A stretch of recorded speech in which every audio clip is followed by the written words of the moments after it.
बिहार में बकरी और मत्स्य पालन को अब बढ़ावा देने के लिए लगातार जो है वो कोशिशें बिहार सरकार कर रही है।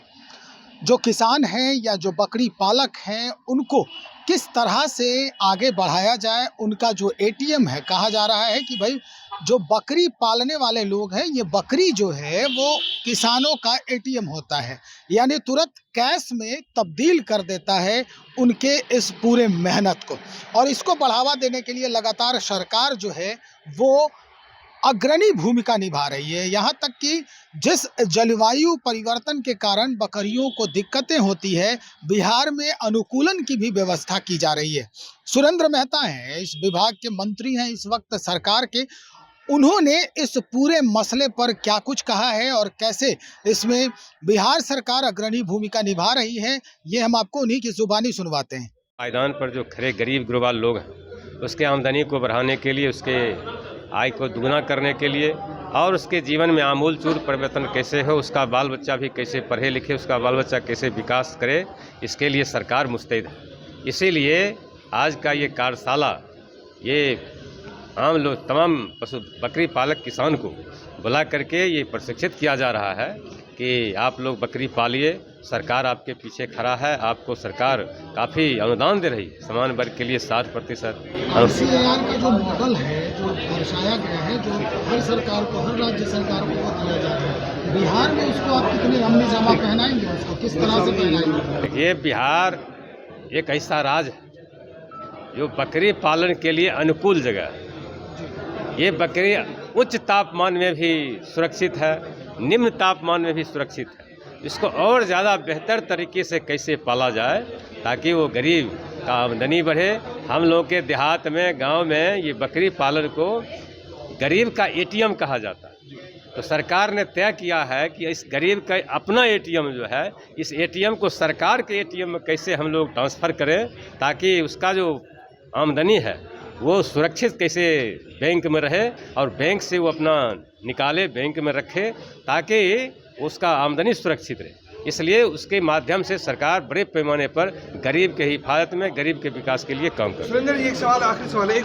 सर, एक सवाल ये है कि निशांत कुमार की पॉलिटिक्स में एंट्री हो चुकी है, जदयू में एंट्री हो चुकी है, रामविलास पासवान की बेटी भी है, लालू जी की बेटी भी है, अब नीतीश कुमार की बेटी भी आ गए हैं। तो सर, ये क्या आपको परिवारवाद नहीं लगता है? किस रूप में लेते हैं?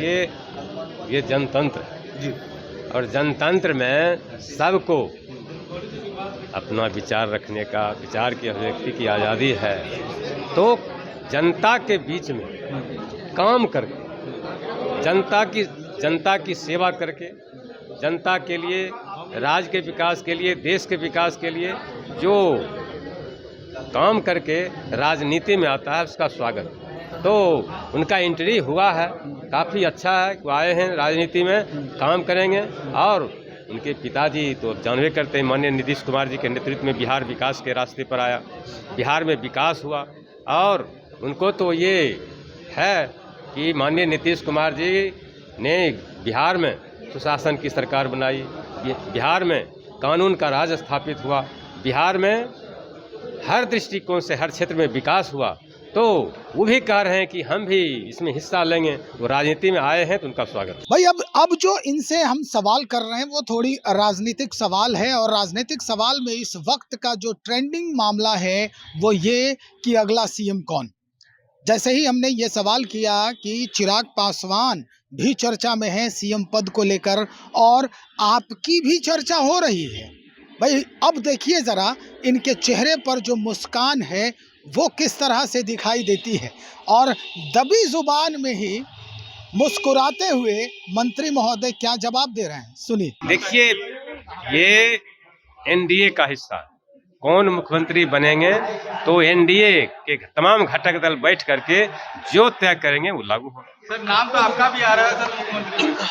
देखिए, अरे तो ये हमको तो पता नहीं है, सर आपका भी नाम, ये हमको पता नहीं है, लेकिन ये जान लीजिए एनडीए जो तय करेगा वो सबको सम्मान। जिम्मेदारी के लिए आप तैयार हैं? जिम्मेदारी किसी व्यक्ति विशेष का चीज नहीं होती, जिम्मेदारी सरकार को, देश को, राष्ट्र को, बिहार के विकास में जो अपनी हिस्सेदारी देना चाहेंगे।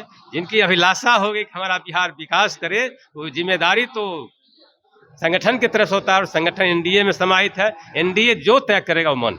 निश्चित तौर पर भारतीय जनता पार्टी को ये कहा जाता है कि भाई कब किसे कहाँ अर्श से फर्श पर और फर्श से अर्श पर बिठा दे, ये कोई नहीं जानता है। अचानक से बड़ा डिसीजन होता है बीजेपी में, और अभी जो संशय है वो इसी को लेकर बरकरार है कि क्या बिहार की राजनीति में कौन ऐसा चेहरा होगा जो अब सक्रिय भूमिका निभाएगा बिहार को चलाने में।